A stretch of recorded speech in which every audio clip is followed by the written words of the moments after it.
Renekton taken off the board alongside the Jarvan. That makes first pick quite intriguing here. If they want to go mid lane, there are a couple of big options open, but the Jace is left up. This is a pick that never gets through, and Guwon's going to get the chance to play for the first time in 2026. Can be a feast or famine champion, but boy, is it really, really interesting with your, potential regular season on the line for ThunderTalk to let the power pick of the patch through. Yeah, well, first of all, it does look like ThunderTalk chose second pick, which would mean NIP chose red side, so no big surprises there. The Orianna combo not available, and they say we don't care. Junhao, get on that Nocturne. We think we have the opportunity to be able to make some big plays with that in the jungle, and there have been successful Nocturne comps without the Orianna this season. It's a pick that a lot of folks are feeling more and more comfortable in. Ryan 3, looking at this Misfortune. This has been his most played all season long. He may just try to go back to that comfort here as they look to maybe try to set up for a little bit of team fight prowess. It's definitely what they're looking to do. Shut off the lights and start that bullet time up. I imagine some tanks are going to be flying through here for NIP. When you see Nocturne, when you see Misfortune, you want to go for something more standard, and standard that is. It's going to be the Scion and the Azir locked in for care here. They just want to try and get this Jace into as good of a position as possible. If he can bridge that gap, as we keep talking about, into something like Azir for the late game. Might not really matter that Nocturne has priority backline access, but I expect mid lane to be picked here. If they want to go for the Gwen, would put Keshi into a good position, but Akali, Aurora, these are picks that I think definitely are high on the priority list for me. Syndra has risen up as a priority. Heru played a ton of it in the LDL, but it will be the Gwen actually prioritized. You got your Keshi matchup here, Gordo.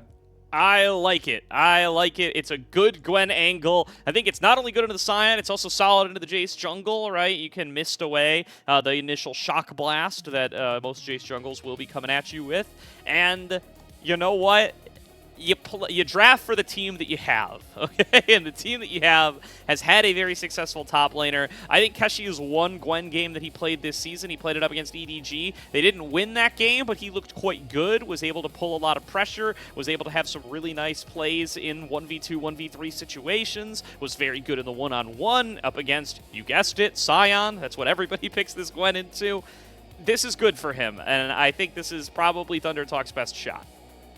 Yeah, I think the big concern for me here from ThunderTalk's perspective is that you draft the Misfortune, but you don't draft that engaged support along with it. So the Nautilus and the Rakan are actually banned out here. Kind of expected an Alistar ban to come through. That seems like the obvious pick now for ThunderTalk if they want to go in that direction. Free engage to set up that Misfortune bullet time can combo off of the Nocturne really well in that same vein, does disrupt a lot of what's going on, and it will be that Alistar lock-in. Again, would have been surprised if it went any other direction. NIP have a couple of answers that they can go for here. Do not be surprised to see something more passive. The Jhin makes a lot of sense. Ezreal could make a lot of sense here as well, but, we've seen Jhin re-rise in popularity here, and Assum's going to be taking that one in game 2. All right, everything face up. Last pick to ThunderTalk. You're going to be going for Heru in the mid lane. You know you're laning against Azir. You know the jungle's going to be Jace.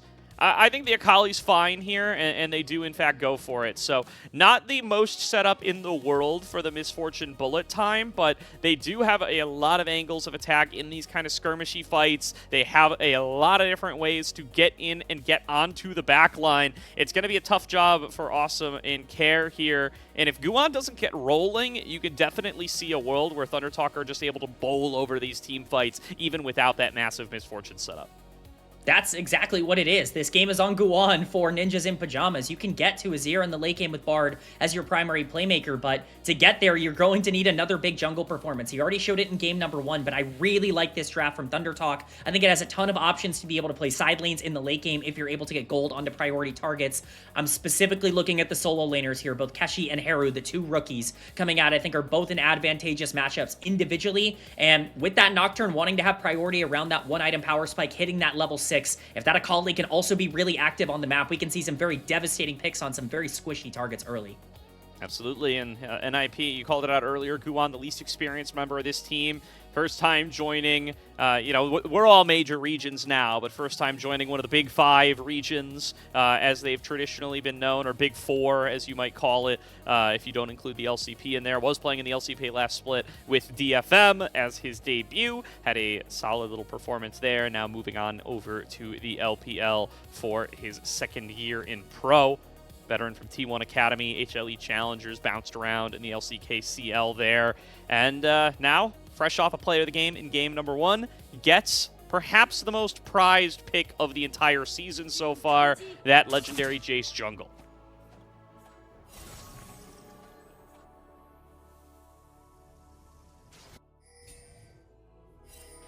And we will see what he can do on that Jace jungle as we step onto the Rift here for game number 2. As a reminder, Ninjas in Pyjamas need to win this game. They are up 1-0 in the series, but 2-1 will not be enough for them to get second in Group Perseverance. A 2-0 is what they need. This is everything they came to play for here today, and they've set themselves up into a spot where they, at the very least, are going to have the chance to fight it out as we get a little bit of trading. The classic trade of summoners, heal for heal on the bottom side at level 1, almost has become commonplace at this point.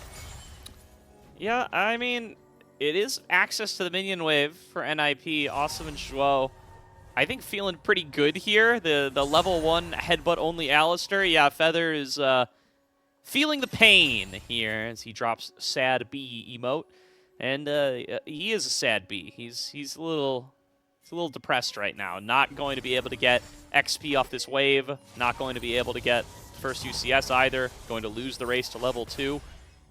NIP off to the races in the bottom lane. Definitely doing a great job of utilizing that Bard pressure early on in the laning phase. This is exactly how this should go. I will say for ThunderTalk, definitely got to make sure that you don't make a massive mistake early on here. The Jace is going to be pathing to the bot side. It will be an irregular start, or I guess a regular start for the Nocturne, making sure he can avoid as much action as possible early on by pathing to the top side. This makes a lot of sense for Junhao. You just need to hit that level 6 as quickly as possible. The best case scenario for you this game is if you can avoid getting into fights with Jace until you can really pick him off. Jace was on a ward on his Raptors, so they will understand exactly the path that he is on at the moment. He'll even get pinged out in terms of where he is at, and it'll just be a pretty standard start for both sides. Yeah, there is going to be Zhuo. Found by the combo of Feather, but already at level 2. Feeling very good here on the Bard with that bonus XP he gets from his Chimes. Heru finding a nice little trade up against Care here, though. And this is going to be one of the players that we really need to see pop off to the solo lanes for ThunderTalk. They need to have themselves a good game here. Like the call from Junhao to just go right for the top scuttler here. Not wanting to tussle with Zhuo and Assum. Knows that his bot lane's going to get pushed on in and says, I just want to make sure I get myself a scuttle. I don't want to get double scuttled again.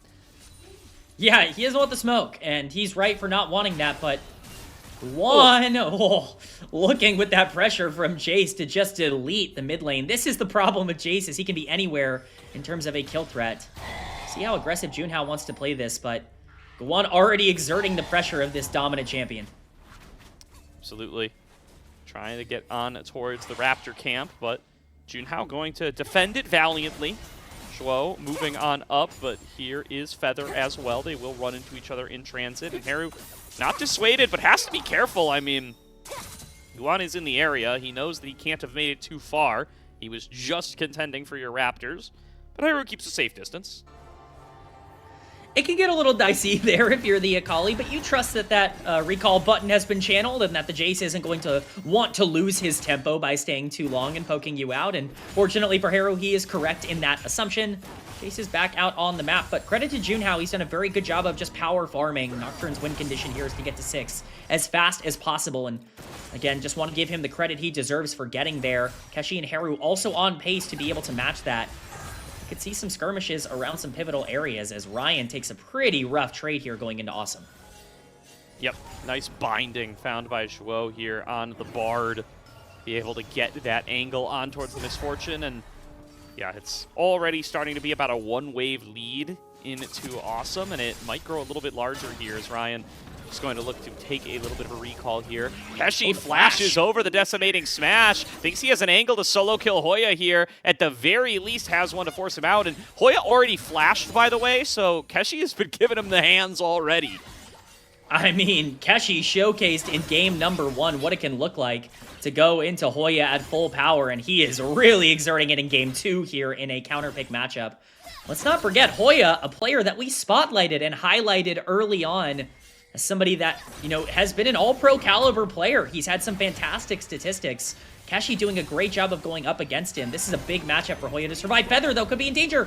Oh no, Feather snagged by the deadly flourish and first blooded by Jace. But now Hoya looking to be the victim of a dive up the top side. Keshi going to lead the charge here. Junhao tanking up the turret, gets himself the first kill of the lane. Junhao escapes with his life, but Keshi stayed too long and Hoya beats him down. That's why we're considering him for All-Pro, baby, as he claims himself one right back.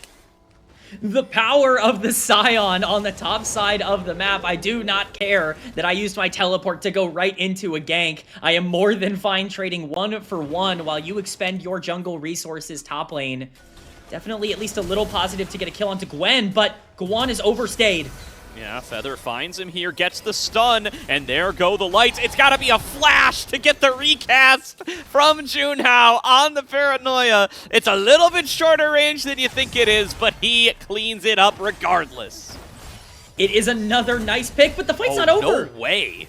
Awesome. With a 2-level advantage over Ryan, by the way. Sneaks a deadly flourish on in there. And now opening up with the curtain call. 1 shot, 2 shot. Flashed over the wall from Ryan. Feather has to intercept the last 2. And the bot lane of ThunderTalk are forced out, falling further and further behind to Assum and Zhuo.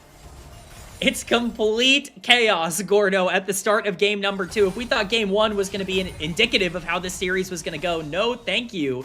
Action is on the Rift here today. Assum at level 6, utilizing this gigantic level lead that they've generated on the bot side to pressure out this dragon from being taken, even though their jungler dies right around the objective.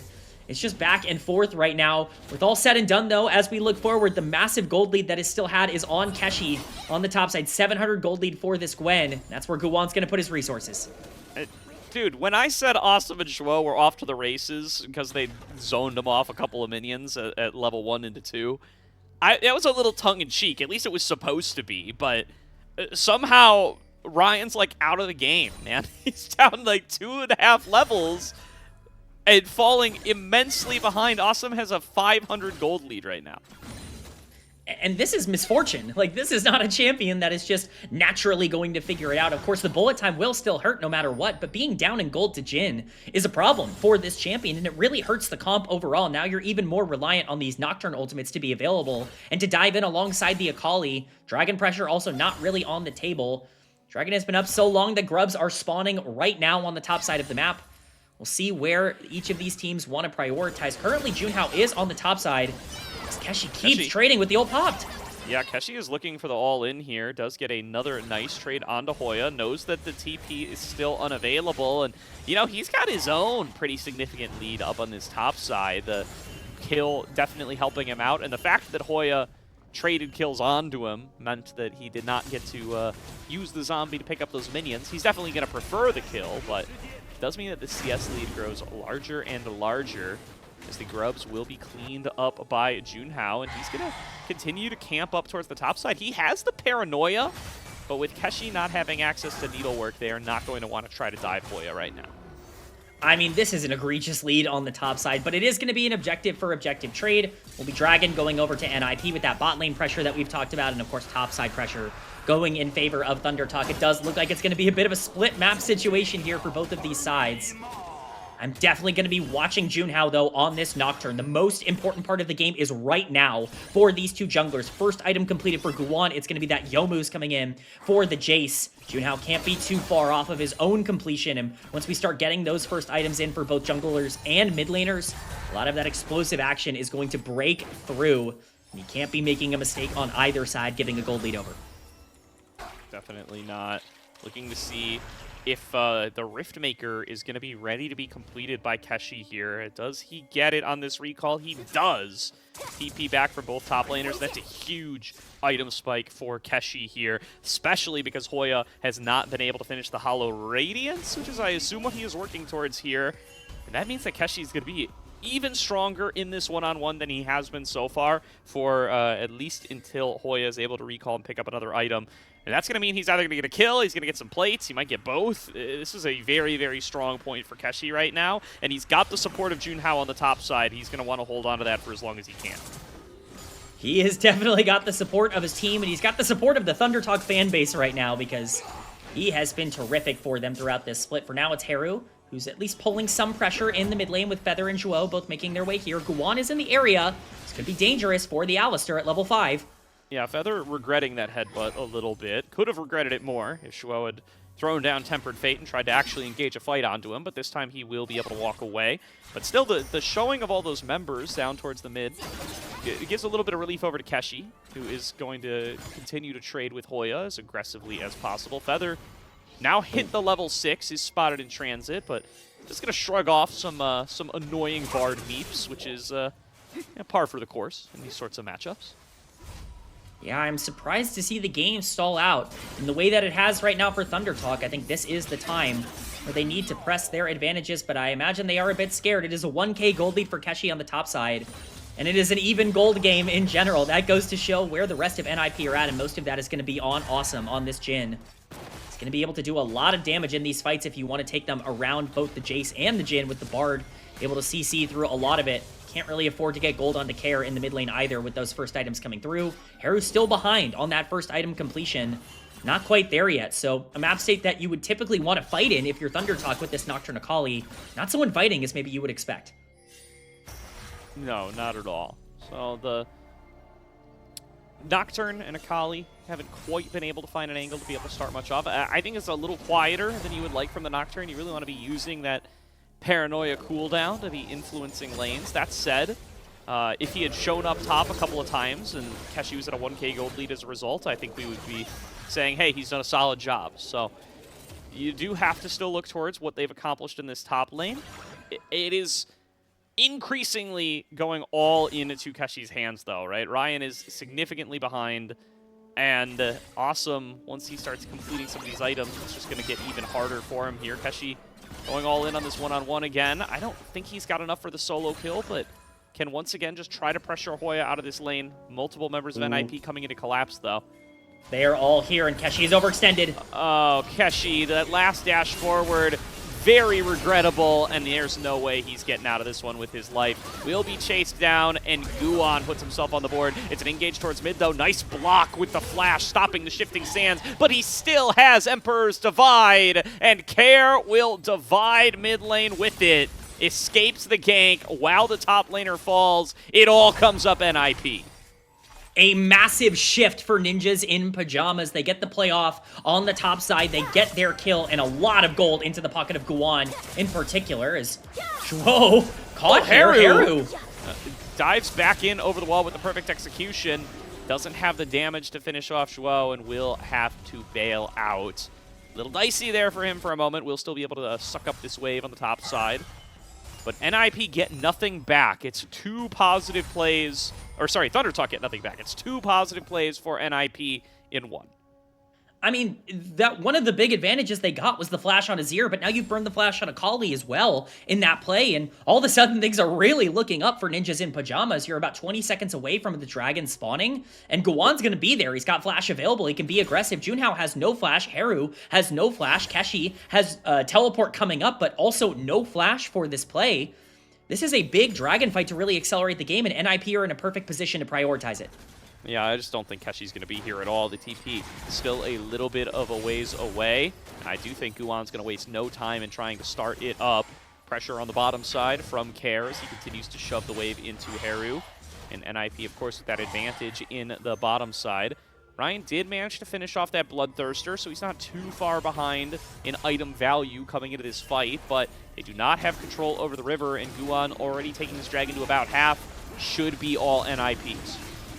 Yeah, there's no way to fight this as ThunderTalk. As I outlined, you just have no resources available after that previous fight. And if you're scared to fight at 14 minutes with the one-item power spike with Nocturne, Akali, Misfortune, it's going to be hard-pressed to find it getting better against the Azir and the Jhin and the Scion as this game continues to go along. Might look like a 1.5k gold lead right now for NIP, but again, let's remind ourselves that 1,000 gold lead is basically on Keshi by himself. Oh, Keshi, no!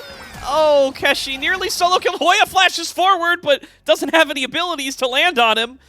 A little comedy there in the top side really quick, but it doesn't turn into a tragedy for ThunderTalk, at least not quite yet. It does mean that this top laner is going to be very low for the upcoming Rift Herald, although here comes a Paranoia in on towards Hoya. Keshi going to step forward. He wants this kill credit, and there's going to be an attempt at a 1 versus 2 from Heru. Nearly takes out Care, but Care is able to shifting sands his way to safety. Yeah, it's a great play on the top side, at the very least from the Nocturne to be able to trade some gold back. Keshi with a huge lead, but Heru, despite the fact that he's making some flashy plays, still down almost 700 gold on the 0-0-0-0 right now. Not the place you want to be in. Top lane tower is going to go down here. Care TPing in to grab that gold. You said it earlier, Rift Herald is on the map, and this will just be a trade. Bot lane tower is nowhere close to being taken down for Heru. On the other side, Junhao. Guwon doing his job, finds the enemy jungler, has the advantage, pushes it further. And down goes Nocturne. Rift Herald belongs to NIP. Heru going to try to get back a little bit of plate gold on the opposite side. Well, you know, there are some positives on the map for ThunderTalk, but they are waning in terms of their relevance. As Heru continues to push on the bottom side, that is Rift Herald going over to NIP. And the gold is in the perfect pocket. Who did we highlight coming out of this draft that needed to step up and be important in the early game? It was Guwon, the player of the game from game number 1. He's 3-1 on this overpowered Jace jungle pick. And he is showing why as Ryan is eating those shock blasts in the mid lane. This Misfortune is already so far behind, and now he's got to be even more careful of Jace showing up out of nowhere. It's getting harder and harder to imagine a world where ThunderTalk can get back into this. Well, hey, thank goodness that Misfortune goes Bloodthirster first, man, because he gets to regen that health back. At least he doesn't get taken entirely out of mid lane because a stray Shock Blast finds him. Still, difficult situation for Ryan here is, you know, it's not exactly like his Misfortune is the most set up for team fight success here either. Not exactly that kind of composition. Was more picked for some comfort, for some lane pressure. Definitely didn't get the lane pressure. And now, I mean, unless Feather lands a hell of a Pulverize, not going to have a lot of setup for the bullet time to be the most impactful either. You really need Keshi, Heru, and Junhao accessing the backlog to be the big difference maker in these team fights. You're absolutely right about that, but the concern, I mean, you pointed out the Bloodthirster completed very recently for Ryan. Guwon is sitting on 2 full items on this chase. On the other side, 2,000 gold up. The engage is a problem, but you might not even need to engage with this comp right now if you can control the area. Rift Herald's going to be dropped in the mid lane, even more gold. Going to be going into the pockets of these main carries. Shelly, Ryan forced to flash away from the Tempered Fate. Now not going to have access to that tool. Still no opportunity to bullet time here quite yet. Feather looking for the engage, doesn't find it. The turret going to fall on down thanks to Shelly's contributions. And NIP will be able to back away. They get the turret. Nice, easy, and free. And no response from ThunderTalk. I mean, it's just going from bad to worse. I mean, this was a comp that really needed to spike in the mid game, and they really have nothing to do here with these items coming through. They need to start finding picks, but with NIP clumping up the way they are right now and controlling the map, it's going to get harder and harder. Heru needs to be careful here. He definitely does. Manages to evade the Shockwave, Shock Blast, whatever shock item you prefer. Does get himself on out of there.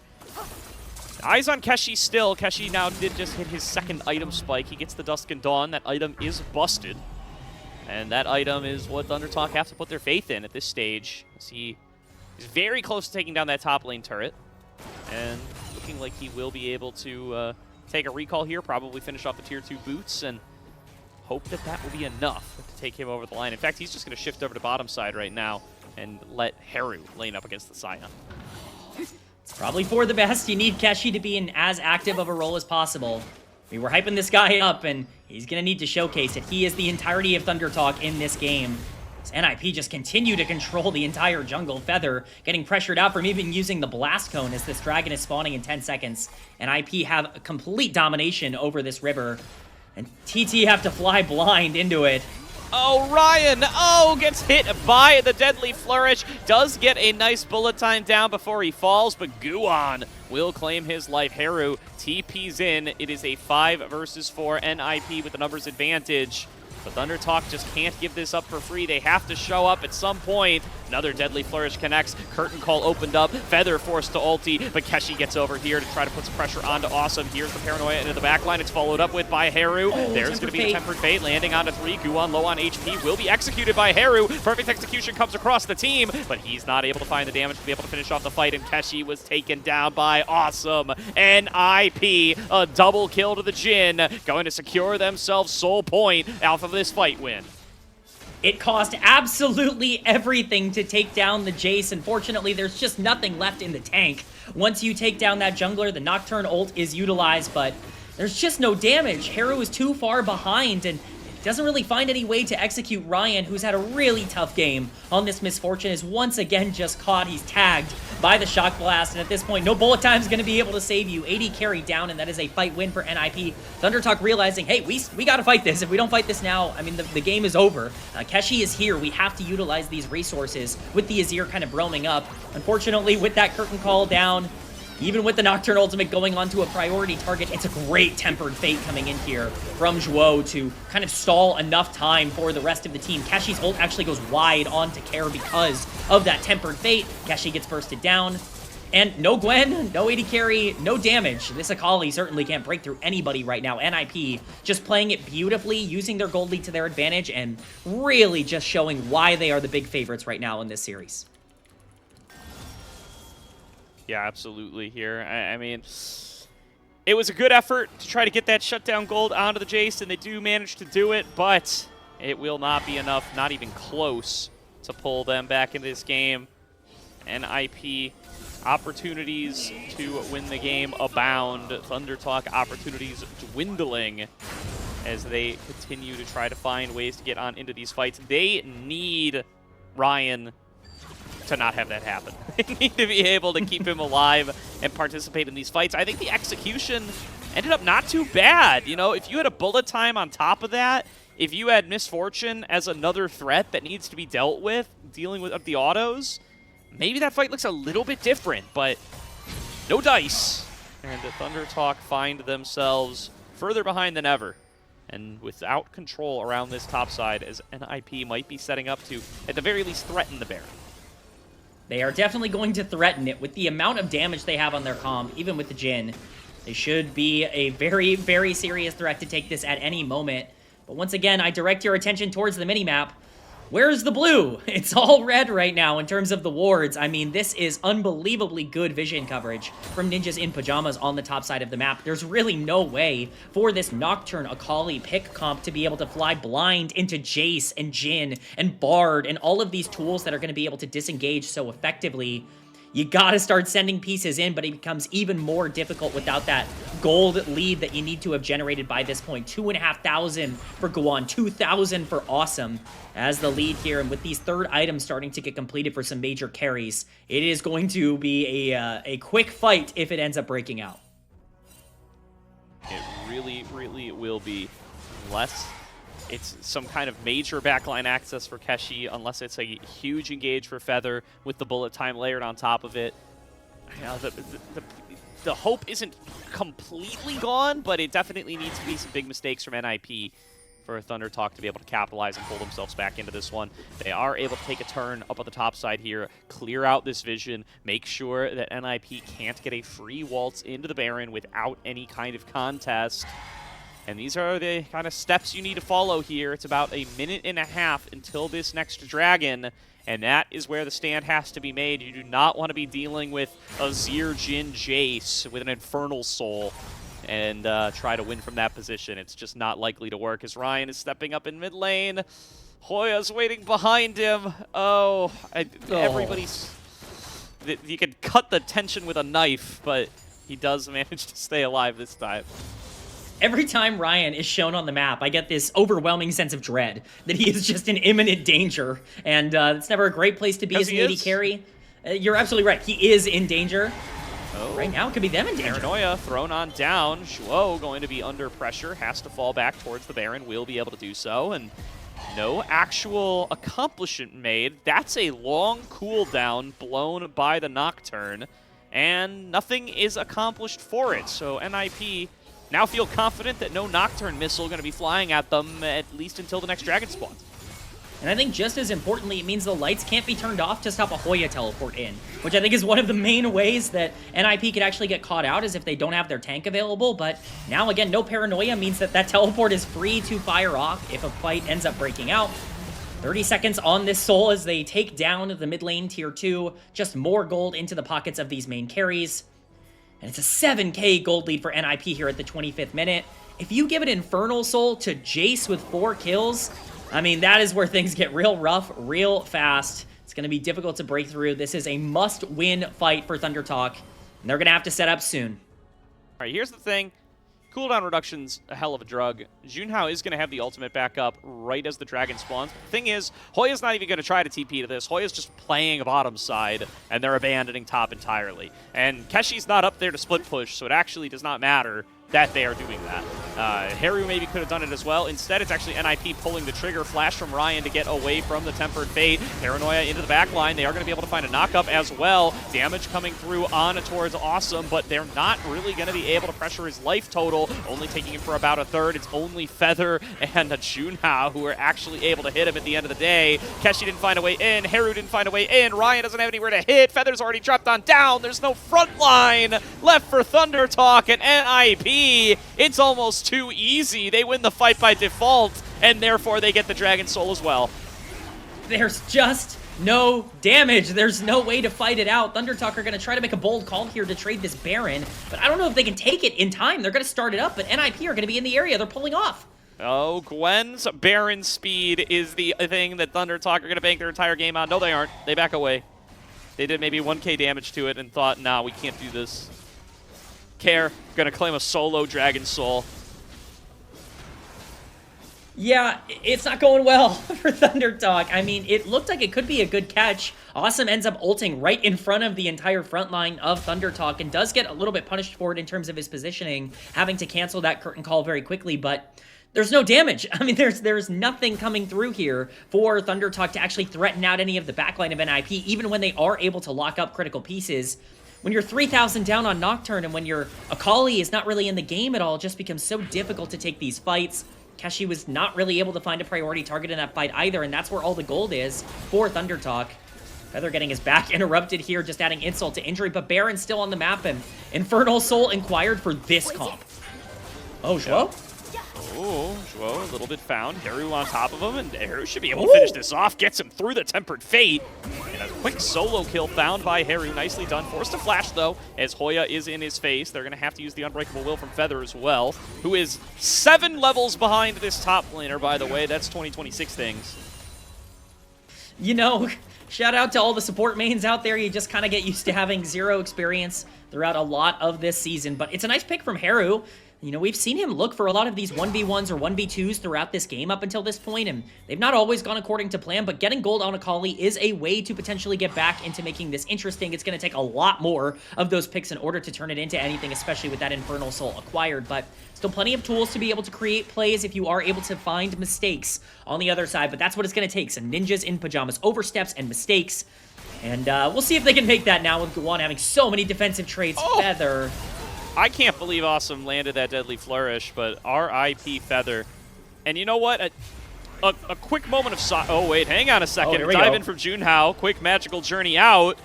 I mean, that's one of the paranoias of all time. NIP are able to get out of there in about an instant. Curtain call opened up, going to try to soften up some of these targets. In comes the unstoppable onslaught. Doesn't actually directly connect on anybody, but it does isolate Ryan. Big decimating smash connects. Tempered Fate over the wall. Zhuo bringing in the reinforcements, and Keshi's got to get the hell out of there, but no opportunity. Nowhere left to go. Ryan hunted down by the top laner. Assum looking for one more shot onto Keshi. He lines him up and knocks him down. Fish in a barrel for the NIP AD carry. 3 for 0. Ninjas in pajamas. It's just a complete wipe for NIP, who are so far ahead at this point in the game that they can take these incredibly aggressive fights. What a start to the fight from Assum to be able to kick that off with the pick onto Feather. And then unfortunately, Keshi is the one who gets tagged at the end. That gold lead does not really matter when the rest of your team cannot survive anything. Akali's getting solo killed by the Scion, who was destroyed in lane at this point. Baron is taken. The game is out of control. It's a 10k gold lead for Ninjas in Pyjamas, and we're going to get a replay of how this all started in the first place. All it takes is one shock blast from this chase. He's so far ahead that he does enough damage. Assum with the perfect tag there to be able to stun up Feather, take down the support. And ThunderTalk are like, well, we have to go in now. They at least burn some resources, but how do you stick on this backline? The Bard is doing such a good job of being able to peel out, and at this point with Keshi not finding a priority target with the damage from the curtain call coming in on the backline, there's no fight to be had. When the Tempered Fate hits, it's really just more of a formality. ThunderTalk running for the hills. This bot lane tower being taken, and I imagine it will be much more with this Baron buff.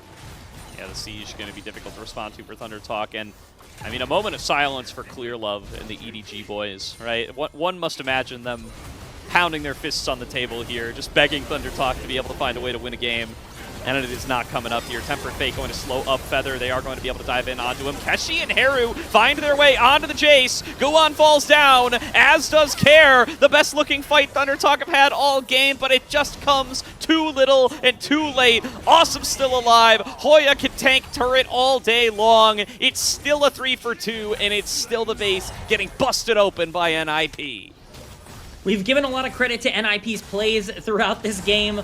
Well, that was the reward for their plays, is the bit of the wallet diff they had there. So they continue to siege down this inhibitor. Bot lane inhibitor will go down despite the fact that that fight went completely awry. NIP will be walking out with even more gold in their pockets. They're looking for this mid lane inhibitor tower as well, and they will likely be able to gather it with their Baron buff. Quick couple of inhibitor turrets, quick inhibitor gained. Only 2 lives lost in the process. NIP feeling very confident, very secure in their control over this game. It is about a minute to go until Elder. You know, the classic Elder steal on the table. Unlikely, but not impossible. And that's what ThunderTalk have to look for.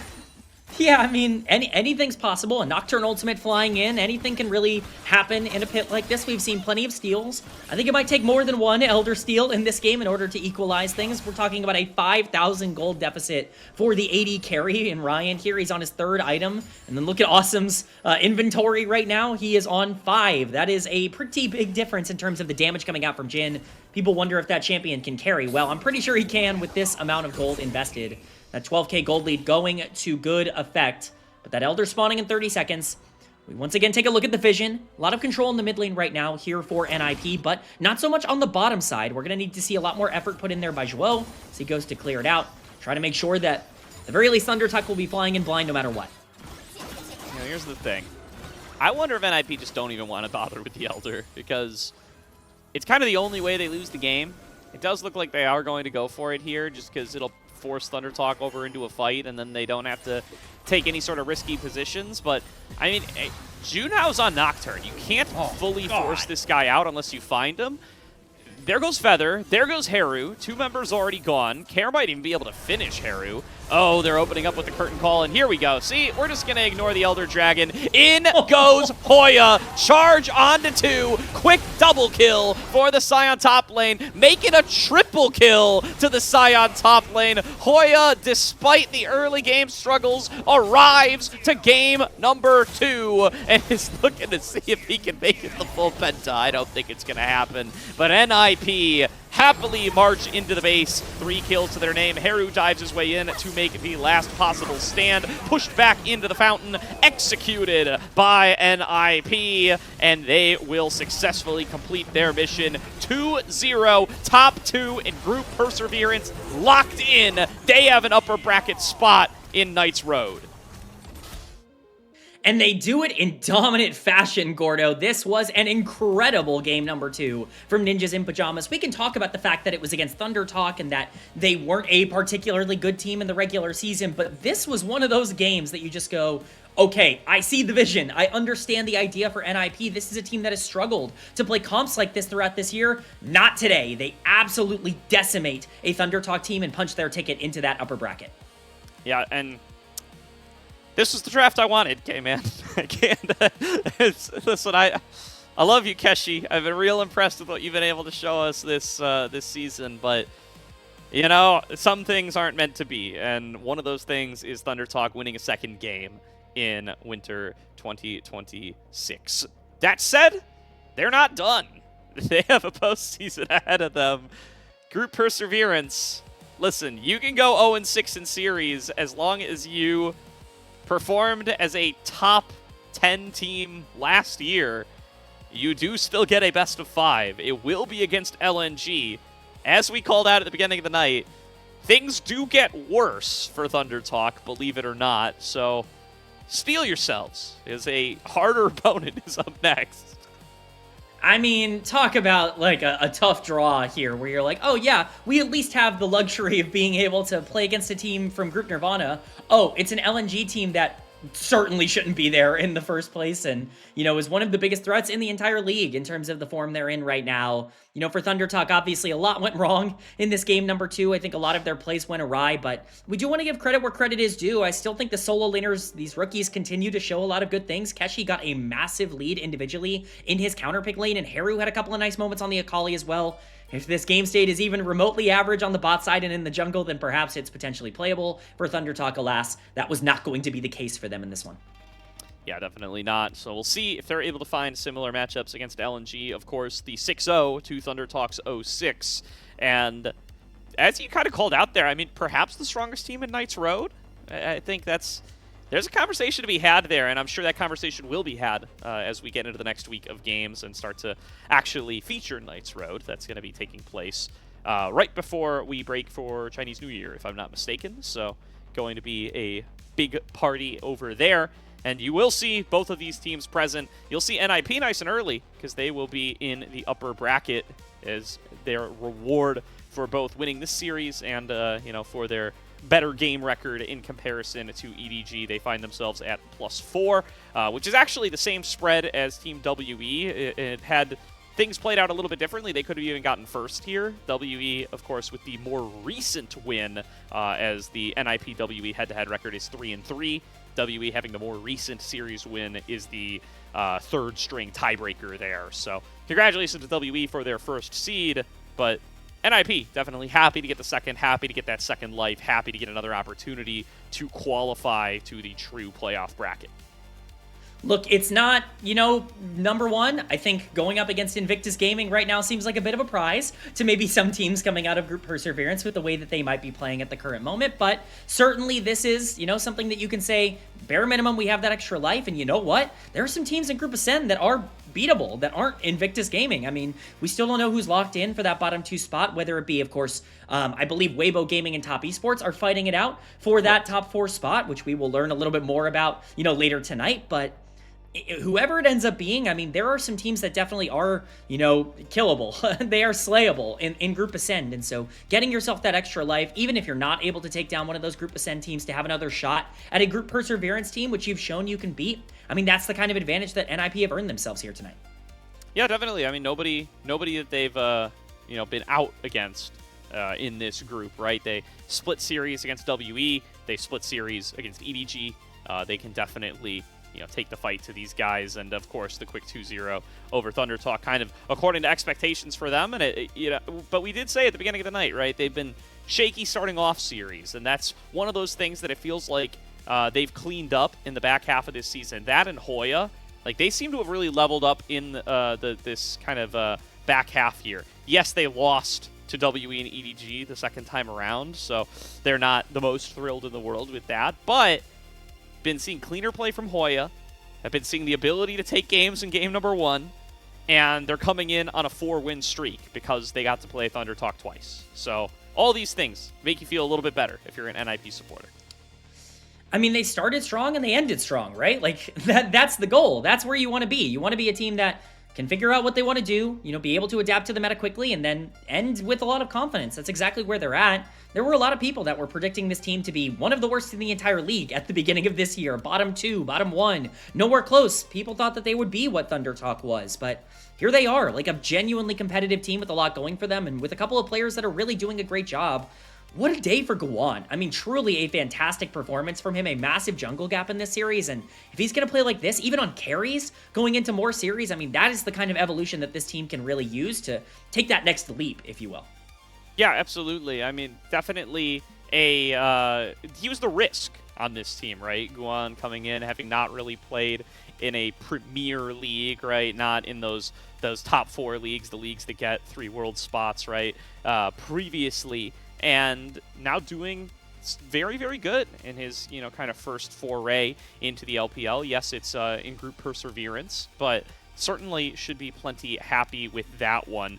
As what he's been able to do for his first regular season, I think he's going to be an exciting player coming into his first LPL playoffs, and going to be a team to watch here to see if they can kind of push themselves into that kind of group ascent conversation. It is going to expand to 8 teams for the spring split, right? We're eliminating this kind of whole group perseverance concept for the second split. It's going to be 8 and 6, group ascend, group Nirvana. So, and up here in the conversation, people are not happy with IG.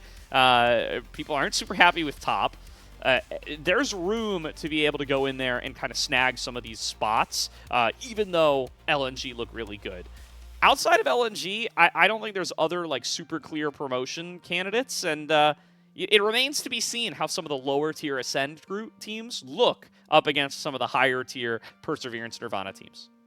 I mean, that's the thing, right? Is there at minimum 2 new teams that will go up into Group Ascend for next split. I mean, that is the bare. Even if all 6 teams from Group Ascend this split re-qualify, you're still getting 2 new ones. And so there are spots available for a team like Ninjas in Pyjamas. And let's not forget, this was an org that was in Group Ascend all of last year, that was, top 6 or top, 8 throughout most of last year, was able to make a lot of plays and really play around their star players. They went through a full rebuild, 5 new players in the offseason, and they could find themselves almost immediately there again after so many pundits, me included, just thought they would not be particularly good this year. I mean, this is what we want to see from this org. We questioned some of the roster additions. You talked about Guwon coming over from the LCP.